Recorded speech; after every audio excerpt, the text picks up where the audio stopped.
తెలంగాణ కుటుంబ సభ్యులందరికీ शुभाभिनंदनलू।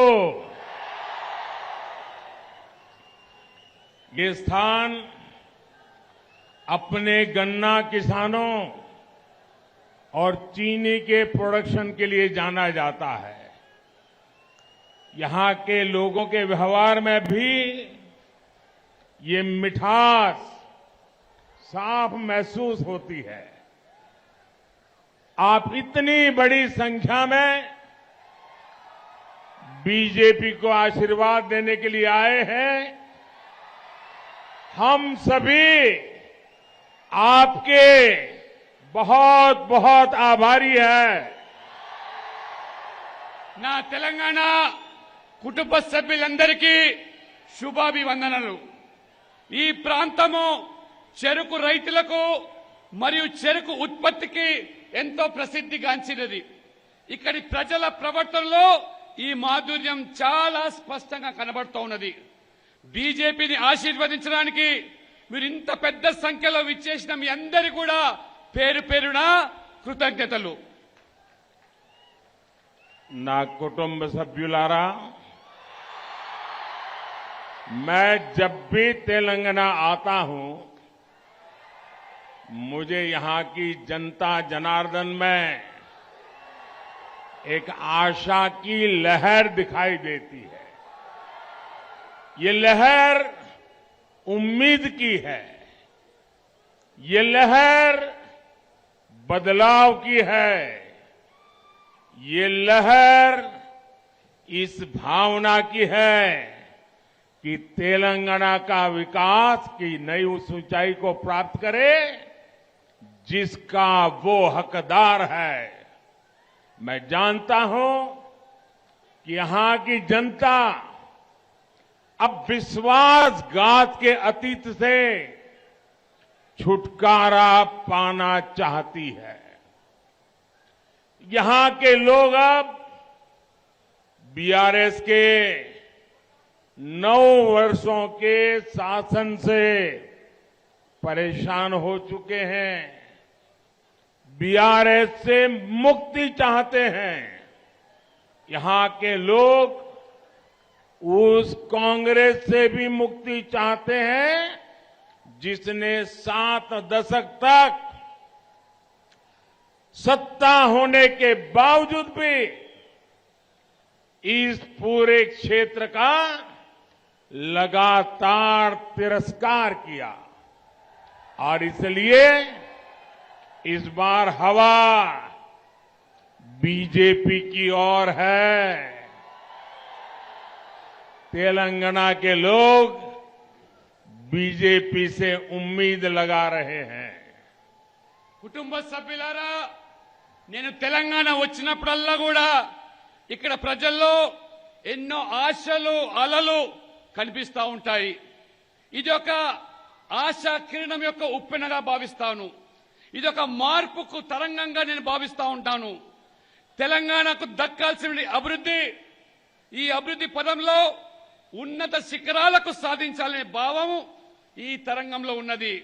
మీకు జరిగినటువంటి అన్యాయాన్ని వదిలించుకోవడానికి ఇప్పుడు ఇక్కడి ప్రజలు కోరుకుంటున్నారని కూడా నాకు తెలుసు।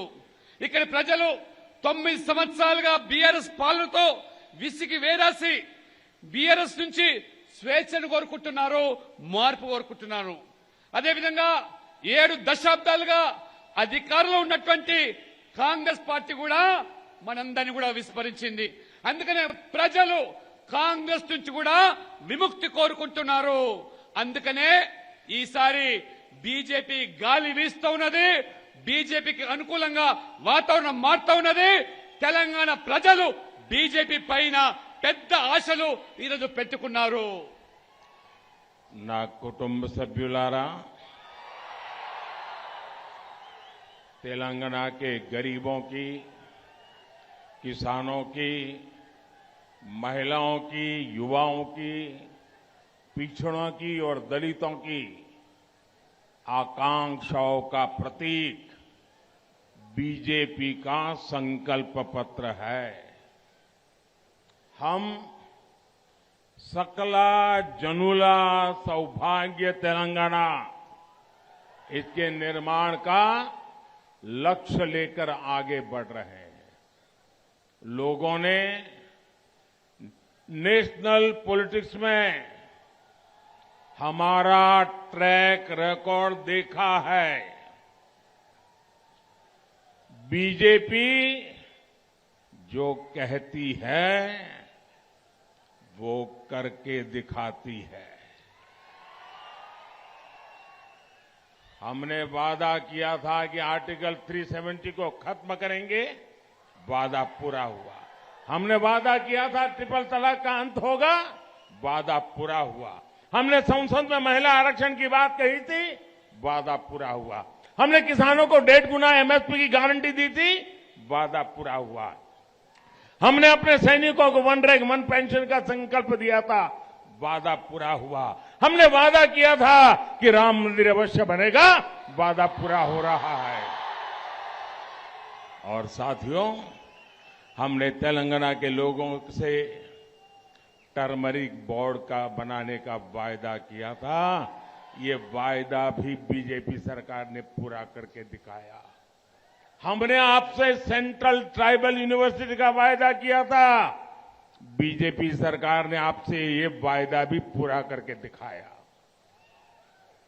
మిత్రులారా, తెలంగాణలోని పేదలు, రైతులు, మహిళలు, యువత, వెనుకబడ్డ వర్గాలు, దళితుల యొక్క ఆకాంక్షలకు ప్రతిబింబించేది మా మేనిఫెస్టో. సకల జనుల సౌభాగ్య తెలంగాణ నిర్మాణమే లక్ష్యంగా మేము ముందుకు సాగుతా ఉన్నాం. జాతీయ రాజకీయాల్లో మా ట్రాక్ రికార్డు ప్రజలు మీరందరూ చూశారు. బీజేపీ ఏదైతే చెబుతుందో చేసి తీరుతుంది. ఇవాళ ఆర్టికల్ 370 రద్దు చేస్తామన్నాం, రద్దు చేశాం. ట్రిపుల్ తలాక్ రద్దు చేస్తామన్నాం, రద్దు చేశాం. చట్టసభలో మహిళలకు 33% రిజర్వేషన్ అన్నాం, ఇచ్చి తీరాము. రైతులకు 1.5 రేట్లు గిట్టుబాటు ధర కల్పిస్తామన్నాము, ఇచ్చిన మాట నిలబెట్టుకున్నాం. మన సైనికులకు 1 ర్యాంక్ 1 పెన్షన్ అన్నాము, ఇవాళ హామీ నెరవేర్చుకున్నాం. రామ మందిర నిర్మాణం కూడా తప్పక నిర్మాణం చేస్తామన్నాము, ఇచ్చిన హామీని నిలబెట్టుకున్నాము. మిత్రులారా, పసుపు బోర్డును ఏర్పాటు చేస్తామని చెప్పాము, తెలంగాణ ప్రజలకు ఇచ్చిన హామీని నిలబెట్టుకున్నాము. బీజేపీ ప్రభుత్వం ఈ హామీలను నెరవేర్చడమే కాకుండా ఇవాళ ఆదివాసీల కోసము సెంట్రల్ యూనివర్సిటీ అన్నాము, హామీ ఇచ్చాము, నిలబెట్టుకున్నాము. బీజేపీ ప్రభుత్వము మీకు ఇచ్చిన హామీలను నెరవేర్చింది. ఇది బీజేపీ. నా కుటుంబ సభ్యులారా, मोदी की गारंटी, मोदी की गारंटी यानी गारंटी के पूरा होने की गारंटी।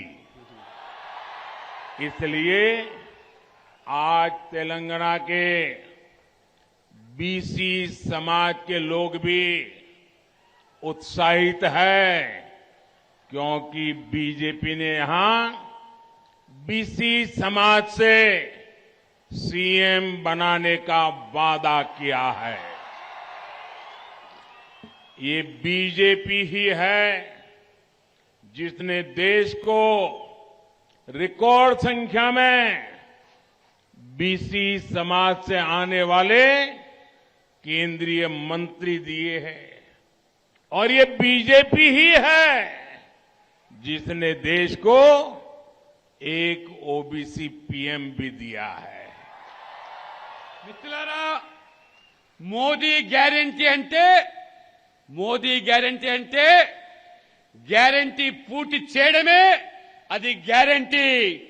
అందుకనే ఇవాళ నరేంద్ర మోదీ గారు ఇచ్చిన మాట అది గ్యారెంటీ. ఇవాళ తెలంగాణ బీసీ సమాజానికి ఇవాళ ప్రజలు కూడా పెద్ద ఎత్తున ఇవాళ మద్దతు పలుకుతా ఉన్నారు. ఇవాళ ఇక్కడ బీసీ సామాజిక వర్గానికి సంబంధించిన వ్యక్తిని బీజేపీ బీసీ సీఎం చేస్తామని మాట ఇచ్చింది.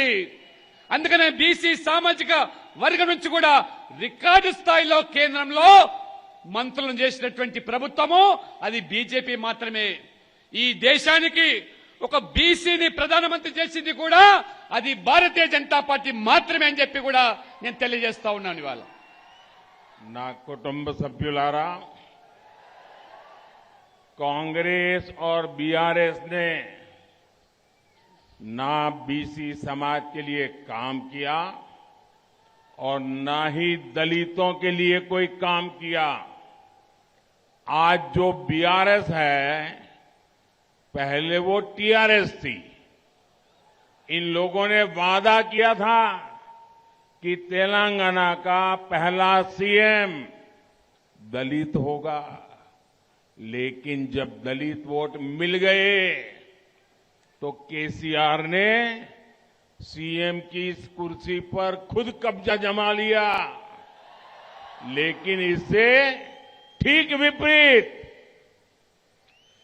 बीजेपी हमेशा सामाजिक न्याय और सामाजिक सशक्तिकरण के लिए काम करती आई है.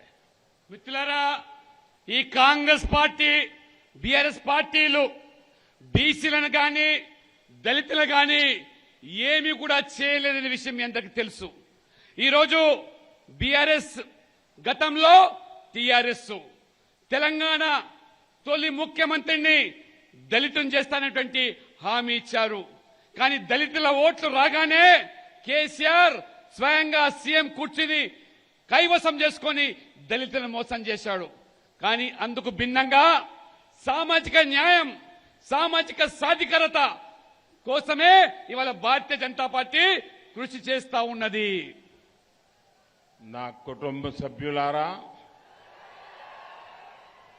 तेलंगाना की इस विकास यात्रा में मादिगा समुदाय के साथ जो अन्याय हुआ है, उसे बीजेपी भली भांति समझती है. इस अन्याय का अंत करने के लिए भारत सरकार प्रतिबद्ध है. काम को तेज गति से आगे बढ़ाने के लिए एक कमेटी का गठन कर रही है. ये कमेटी आपको न्याय दिलाने की पहल करेगी और आपके सशक्तिकरण का एक नया रास्ता बनाएगी. माडिगा समुदाय से जुड़ी एक बड़ी न्यायिक प्रक्रिया सुप्रीम कोर्ट में भी चल रही है. ये केस मजबूत हो सके, इसके लिए हम हर संभव प्रयास कर रहे हैं. इन सभी विषयों पर कल ही मैंने दिल्ली में अफसरों से विस्तार से बात भी की है. మిత్రులారా, ఈ తెలంగాణ అభివృద్ధి యాత్రలో మాదిగ సమాజానికి తీరని అన్యాయం జరిగింది. ఆ అన్యాయం జరిగిన విషయాన్ని మేము అర్థం చేసుకున్నాం. ఈ అన్యాయాన్ని అరికట్టేదానికి ప్రభుత్వం ఒక కమిటీ వేసింది. ఈ కమిటీ ద్వారా మీకు న్యాయం చేసేందుకు మేము చొరవ తీసుకుంటుంది మరియు మీ సాధికారత కోసం కొత్త మార్గాన్ని కూడా ఇవాళ అన్వేషిస్తా ఉన్నది. మాదిగ సామాజిక వర్గానికి సంబంధించినటువంటి ప్రధాన న్యాయ ప్రక్రియ సుప్రీం కోర్టులో ఈరోజు కొనసాగుతుంది. ఈ యొక్క కోర్టులో ఉన్నదానికి న్యాయం జరిగేదానికి మా ప్రభుత్వం అన్ని విధాలుగా కూడా మేము ప్రయత్నం చేస్తున్నాం. నిన్ననే ఢిల్లీలో నేను స్వయంగా ఈ విషయాలన్నిటిపైన కూడా వివరంగా ఆ అధికారులతో మాట్లాడాను. నా కుటుంబ సభ్యులారా, तेलंगाना के किसानों को उनकी मेहनत के लिए जाना जाता है, लेकिन राज्य सरकार ने उनके साथ भी धोखा ही किया है. बीआरएस की सरकार ने यहां पर अनेक सिंचाई योजनाओं की घोषणा की थी, लेकिन ये योजनाएं बीआरएस के लिए उनका एटीएम बनकर रह गई. जब भी किसी को पैसे की जरूरत पड़ती है तो लोग पैसा निकालने के लिए एटीएम के तक जाते हैं, लेकिन जब बीआरएस को पैसे की जरूरत पड़ती है तो ये लोग एक नई सिंचाई स्कीम की घोषणा कर देते हैं। परियोजनाओं की लागत बढ़ती जाती है, लेकिन न कोई प्रोजेक्ट पूरा होता है, न ही कोई प्रोजेक्ट शुरू होता है। तेलंगाना के विकास का पैसा बीआरएस को चलाने वाले परिवार की जेबों में जा रहा है। మిత్రులారా, తెలంగాణ రైతులు తమ కష్టార్జితానికి పెట్టింది పేరు, అది ప్రసిద్ధి. కానీ రాష్ట్ర ప్రభుత్వము ఈ రైతులను కూడా మోసం చేసింది. బీఆర్ఎస్ ప్రభుత్వము ఇక్కడ అనేక నీటి పారుదల పథకాలను ప్రకటించింది. కానీ ఈ పథకాలన్నీ కూడా ఏటీఎం గానే మారిపోయాయి. ఎవరికైనా ప్రజలకు డబ్బు అవసరమైతే ఏటీఎం దగ్గరికి వెళ్తారు డబ్బులు తీసుకోవడానికి. కానీ బీఆర్ఎస్ కు డబ్బులు అవసరమైతే ఈ వ్యక్తులు కొత్త నీటిపారుదల పథకాన్ని రూపొందిస్తారు. ప్రాజెక్టుల ఏం పేరుతో ఏ ప్రాజెక్టు పూర్తి కాలేదు, కానీ ప్రాజెక్టు కూడా ప్రారంభించలేదు. తెలంగాణ అభివృద్ధి సొమ్మును బీఆర్ఎస్ కు నడుపుతున్నటువంటి కుటుంబ సభ్యులకు ఆ యొక్క డబ్బులు వారి జేబుల్లోకి వెళ్తుంది, కానీ మనకు న్యాయం జరగటం లేదు. ना कुटुंब सभ्युलारा, किसानों का हित बीजेपी की हमेशा प्राथमिकता रहा है। पीएम किसान सम्मान निधि के जरिए देश के करोड़ों किसानों को 3.25 लाख करोड़ रुपए से ज्यादा रकम डायरेक्ट ट्रांसफर की गई है। तेलंगाना के करीब 40 लाख किसानों को भी इसका लाभ मिला है। इसमें करीब 1.5 लाख किसान कामा रेड्डी के भी हैं, जिन्हें इस योजना से करीब 400 करोड़ रुपए मिले हैं। यूरिया की जो बोरी दूसरे देशों में 2,500 से 3,000 रुपए की पड़ती है, वही बोरी भाजपा सरकार तेलंगाना के किसानों को 300 रुपए से भी कम में उपलब्ध करा रही है। మిత్రులారా, రైతుల సంక్షేమమే బీజేపీ ఎప్పుడు ప్రాధాన్యతనిస్తుంది. ప్రధానమంత్రి కిసాన్ సమ్మాన్ నిధి పేరు మీద దేశంలోని కోట్లాది రైతులకు 2,75,000 కోట్ల రూపాయల పైగా నేరుగా రైతుల బ్యాంకు ఖాతాలోకి బదిలీ చేస్తున్నది. తెలంగాణలోని దాదాపు 40 లక్షల మంది రైతులకు దీని ద్వారా వాళ్ళు ప్రయోజనం పొందుతున్నారు. ఇందులో కామారెడ్డికి సంబంధించిన రైతులు 1,50,000 మంది రైతులు కూడా ఈ పథకం ద్వారా 400 కోట్ల రూపాయలతో లబ్ధి పొందుతున్నారు.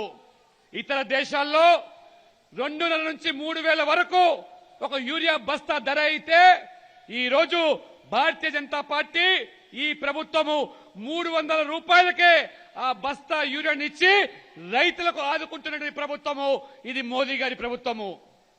ना कुटुंब सभ्युलारा, बीते वर्षों में यहां पैडी की 1,30,000 करोड़ रुपए से ज्यादा की खरीद हुई है। केंद्र सरकार किसानों से बॉइल्ड राइस भी लेती है। अब हमारी सरकार ने निश्चय किया है कि इस खरीफ सीजन में तेलंगाना के किसानों से 20 lakh metric ton boiled rice अतिरिक्त खरीदा जाएगा। इससे भी तेलंगाना के किसानों को बहुत लाभ होगा। మిత్రులారా, గత కొన్నేళ్లుగా 1,30,000 కోట్ల పైగా ఈ ప్రభుత్వము వరి కొనుగోలు చేసింది. కేంద్ర ప్రభుత్వం కూడా రైతుల నుంచి బాయిల్డ్ రైస్ కూడా కొనుగోలు చేస్తా ఉన్నది. ఇప్పుడు మన ప్రభుత్వము ఈ ఖరీఫ్ సీజన్ లో తెలంగాణ రైతుల నుండి అదనంగా 20 లక్షల మెట్రిక్ టన్నుల బాయిల్డ్ రైస్ కూడా కొనుగోలు చేయాలని చెప్పి నిర్ణయించింది. ఇది తెలంగాణ రైతులకు ఎంతో మేలు చేస్తుంది. किसानों को आय के अतिरिक्त साधन मुहैया कराने के लिए भी केंद्र की भाजपा सरकार लगातार काम कर रही है। खेती किसानी से निकलने वाले कचरे से ईंधन बने, इसके लिए बायोफ्यूल प्लांट लगवाए जा रहे हैं। गन्ना किसानों की आय बढ़ाने के लिए पेट्रोल में इथेनॉल की ब्लेंडिंग बढ़ाई गई है। इथेनॉल प्लांट लगाए जा रहे हैं। ये तो शुगर केन हब है। आप लोगों को भी इससे बहुत लाभ होने वाला है। पशुपालकों को लाभ हो, इसके लिए गोवर्धन योजना चलाई जा रही है। 15,000 करोड़ रुपए खर्च करके केंद्र सरकार पशुओं का मुफ्त टीकाकरण भी करा रही है। మిత్రులారా, బీజేపీ ప్రభుత్వము రైతులకు అదనపు ఆదాయ వనరులు సమకూర్చుకునే దానికి నిరంతరం కృషి చేస్తా ఉన్నది.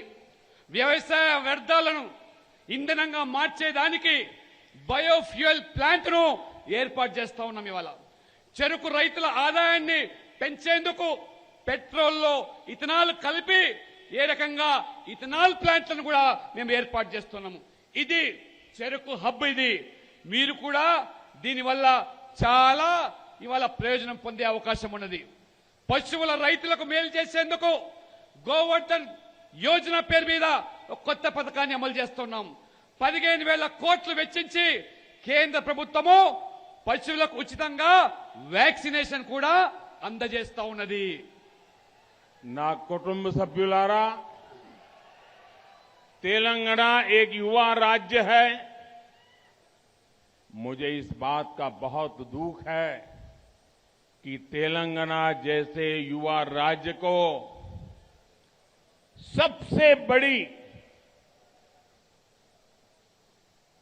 और सबसे ज्यादा युवाओं की विरोधी, युवाओं की दुश्मन ऐसी सरकार मिली है। सालों से हमारे जो हजारों युवा टीएस, पीएससी परीक्षा की तैयारी कर रहे हैं, उन सबके साथ बीआरएस की सरकार ने धोखा किया है। इसके अलावा इन लोगों ने एजुकेशन सेक्टर के भी पूरी तरह से उपेक्षा की है। और साथियों, कांग्रेस का नौजवानों के प्रति रवैया किसे पता नहीं है। कांग्रेस शासन के नकारेपन के कारण ही तेलंगाना आंदोलन के हजारों नौजवानों ने अपनी जान गंवाई थी। इन पार्टियों को देश की अगली पीढ़ी, देश की अगली पीढ़ी नहीं, ये ऐसे लोग हैं जिनको अपने परिवार की आने वाली पीढ़ियों की चिंता है. మిత్రులారా, తెలంగాణ ఒక యువ రాష్ట్రం. ఇది తెలంగాణ లాంటి యువ రాష్ట్రంలో యువత వ్యతిరేక ప్రభుత్వం వచ్చినందుకు నేను చాలా బాధపడతా ఉన్నాను. ఇవాళ ఏళ్ల తరబడి టీఎస్పీఎస్సీ పరీక్షలకు సిద్ధమవుతున్న యువత, 1000 కళ్ళతో ఎదురుస్తున్న యువత, వేలాది మంది ఈ యువతను ఈ బీఆర్ఎస్ ప్రభుత్వము దగా చేసింది, మోసం చేసింది. అంతేకాదు విద్యా రంగాన్ని కూడా పూర్తిగా విస్మరించి యువత భవిష్యత్తుతో ఆడుకుంటూ ఉన్నది. యువత పట్ల కాంగ్రెస్ వైఖరి మీకు ఎవరికీ తెలియదు కాదు. కాంగ్రెస్ తెలంగాణ ఉద్యమంలో కాంగ్రెస్ నిర్లక్ష్యం వల్ల వేలాది మంది యువకులు ప్రాణాలు కోల్పోయారు. ఈ పార్టీలు దేశంలోని రేపటి తరం గురించి కాకుండా తమ బిడ్డల భవిష్యత్తు కోసం, తమ కొడుకుల భవిష్యత్తు కోసం, తమ కుటుంబాల భవిష్యత్తు కోసం మాత్రమే వారు ఆందోళన చెందుతున్నారు. ना कुटुंब सभ्युलारा, तेलंगाना के लोगों को कामारेड्डी की जनता को, इन दोनों दलों को रिजेक्ट करना ही चाहिए। बीआरएस के सीएम और तेलंगाना के अध्यक्ष कांग्रेस के दोनों ही कामारेड्डी से चुनाव लड़ रहे हैं। साथ ही ये लोग दूसरे क्षेत्रों से भी चुनाव लड़ने के लिए उतरे हैं। ये दिखाता है कि ये लोग कितने हताश हैं, कितने डरे हुए हैं। कामारेड्डी के लोगों के पास ये मौका है कि वो कांग्रेस और बीआरएस को ये सिखा दें कि उनकी परिवारवाद, भ्रष्टाचार और तुष्टीकरण की राजनीति अब चलने वाली नहीं है। మిత్రులారా, ఈ రెండు పార్టీలను తెలంగాణ ప్రజలు, కామారెడ్డి ప్రజలు పూర్తిగా స్వస్తి పలికారి ఈ ఎన్నికల్లో వాళ్లను తిప్పికొట్టాలి. బీఆర్ఎస్ సీఎం, తెలంగాణ కాంగ్రెస్ అధ్యక్షుడు ఇద్దరు కూడా ఈ కామారెడ్డి నుంచి పోటీ చేస్తా ఉన్నారు. అంతేకాదు ఈ వ్యక్తులు ఇతర ప్రాంతాల నుంచి కూడా ఎన్నికల్లో పోటీ చేస్తున్నారు.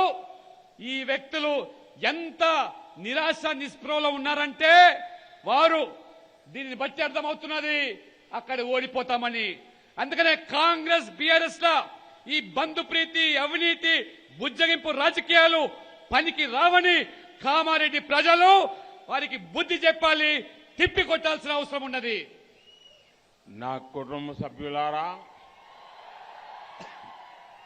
बीआरएस और कांग्रेस में एक और बात कॉमन है। ये दोनों दल आप लोगों को धोखा देने के लिए हर तरह के हथकंडे अपनाते हैं। कभी अचानक से टीआरएस को बीआरएस बना दिया जाता है। इसी साल यूपीए को भी इंडी अलायंस बना दिया गया है। देश के लोग ये सारे हथकंडे अच्छी तरह समझते हैं। नाम बदलने से इनके भ्रष्टाचार, कुशासन और वोट बैंक पॉलिटिक्स का इतिहास कभी नहीं बदल सकता। सच ये है कि देश के कई राज्यों में लोगों ने दशकों से कांग्रेस को सत्ता से बेदखल कर रखा है और मुझे विश्वास है 3 दिसंबर को यहां जनता केसीआर को भी सत्ता से हटा करके रहेगी। మిత్రులారా, బీఆర్ఎస్ కాంగ్రెస్ ఈ ఇద్దరి మధ్యలో ఒక కామన్ ఒడంబడిక ఉన్నది. అది ప్రజలను మోసం చేసేందుకు ఈ రెండు పార్టీలు రకరకాలైనటువంటి కుట్రలు, కుయుక్తులు పన్నుతూ ఉంటారు. టీఆర్ఎస్ హఠాత్తుగా పేరు మార్చేసి బీఆర్ఎస్ గా మారిపోయింది. ఇప్పుడు వారు ఇండి అలయన్స్ అనే ఒక విపక్ష కూటమిని ఏర్పాటు చేసుకున్నారు. ఈ వ్యూహాలన్నీ కూడా దేశ ప్రజలు బాగా అర్థం చేసుకున్నారు. యూపీఏ నుంచి ఇండి అలయన్స్ గా కూటమి మారినంత మాత్రాన వాళ్ళ గుణం మారదు, వారి బుద్ధి మారదు, వారి అవినీతి మారదు, వారి యొక్క దుష్పరిపాలన మారదు, ఓటు బ్యాంకు రాజకీయాలు మారవు. అందుకనే వారి చరిత్ర ఎప్పటికీ మార్చలేము. దేశంలో అనేక రాష్ట్రాల్లో కాంగ్రెస్ ను దశాబ్దాలుగా ఉన్న కాంగ్రెస్ ను ప్రజల అధికారం నుంచి గద్దె దించారు, తిప్పికొట్టారు. ఇది వాస్తవం. రేపు డిసెంబర్ 3వ తేదీన ప్రజలు కేసీఆర్ ను కూడా ఈ రాష్ట్రం నుంచి అధికారం నుంచి తొలగిస్తారని, గద్దె దించుతారని చెప్పి నేను పూర్తిగా విశ్వాసం వ్యక్తం చేస్తా ఉన్నాను. నా కుటుంబ సభ్యులారా, बीजेपी इकलौती ऐसी पार्टी है जो गरीबों के लिए काम करती है। जनधन अकाउंट हो, बिना गारंटी मुद्रा लोन हो, कोरोना के दरमियान सभी देशवासियों को मुफ्त वैक्सीन हो, ये सारी व्यवस्थाएं बीजेपी ने की है। बीजेपी ये भी सुनिश्चित कर रही है कि देश का कोई भी गरीब भूखा ना सोए। अब मैंने ये निश्चय किया है कि अगले 5 साल के लिए गरीबों को जो मुफ्त राशन देते हैं, इस योजना को 5 साल के लिए आगे बढ़ा दिया जाएगा। इसका लाभ यहां तेलंगाना के भी मेरे लाखों गरीब परिवार के भाई बहनों को मिलेगा। మిత్రులారా, పేదల కోసం పనిచేసేటువంటి ఏకైక పార్టీ అది బీజేపీ మాత్రమే. జన్ధన్ ఖాతా అయినా, గ్యారంటీ లేని ముద్ద రుణమైనా, కరోనా సమయంలో ఉచిత వ్యాక్సిన్ అయినా అన్ని కూడా సమకూర్చింది భారతీయ జనతా పార్టీ మాత్రమే. దేశంలో ఏ పేదవాడు కూడా ఆకలితో అలమటించకూడదు, పస్తులు ఉండకూడదని చెప్పి మరి ప్రధానమంత్రి గరీబ్ కళ్యాణ్ అన్న యోజన పేరు మీద 5 కిలోల బియ్యం పథకాన్ని ప్రవేశపెట్టాను. ఈ పథకాన్ని మళ్లీ వచ్చే 5 సంవత్సరాల వరకు దాన్ని పొడిగించి పేదలు పస్తులుండకుండా తీసుకున్న నిర్ణయం అది బీజేపీ ప్రభుత్వం. దీనివల్ల తెలంగాణలోని అనేక లక్షలాది మంది పేద ప్రజల సోదరిమణులందరూ కూడా ఇది ప్రయోజనం చేకూరుస్తుంది. నా కుటుంబ సభ్యులారా, आज आप सभी लोगों के आशीर्वाद से भाजपा के पास 300 से अधिक सांसद हैं। देश में एक वो भी समय था जब हमारे सिर्फ 2 सांसद थे, हमारा मजाक उड़ाया जाता था। उस समय हमारे 2 सांसदों में से एक इसी क्षेत्र से थे। हम इस बात को कभी भी भूल नहीं सकते हैं। हमें कैसे भूल सकते हैं कि जब हम सबसे कमजोर थे तब भी तेलंगाना और तेलुगु लोगों ने हमारा साथ दिया था। मैं आपको विश्वास दिलाता हूं, हम हमेशा तेलंगाना के लोगों के साथ रहेंगे और आपके विकास के लिए काम करते रहेंगे।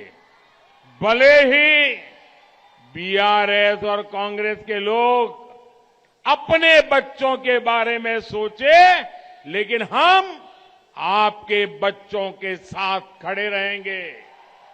और इसलिए मुझे ये पूरा भरोसा है कि कामारेड्डी और तेलंगाना के लोग इस बार बीजेपी के लिए वोट करने वाले हैं, बीजेपी की सरकार बनाने वाले हैं, बीसी मुख्यमंत्री बनने वाला है।